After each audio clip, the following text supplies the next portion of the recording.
You have been critical of the new changes in border policy that Secretary Mayorkas has done at DHS. What's the alternative, and do you have and what's your level of confidence in Secretary Mayorkas?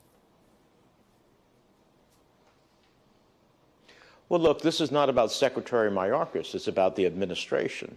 The best part of the administration's immigration policy over the first 2 years is that they ended family detention, which proved to be a failure under both the Obama and Trump administrations as a way to deter individuals from coming.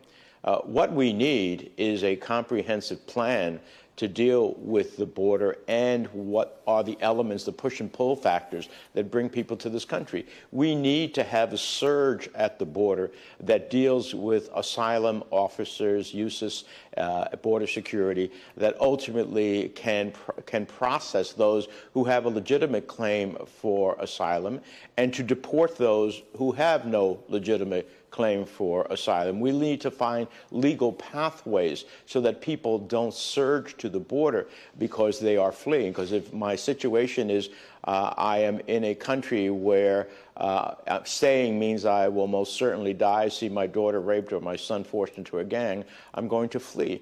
Well, we need to understand that and deal with it. We need to work with Central American and the Mexican government to also be part of the solution.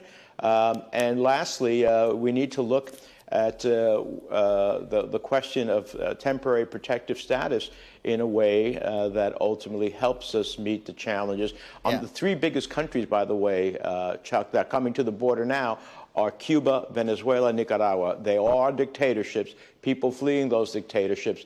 When the administration opened up a legal pathway for those fleeing, it dramatically saw the reduction. It's just an example of what you can do in a way that both is good for the border and preserves our nation as a nation that preserves asylum. But if not, if the administration does go down this path, I am afraid that the president will become the asylum denier-in-chief. Thanks for watching our YouTube channel. Follow today's top stories and breaking news by downloading the NBC News app.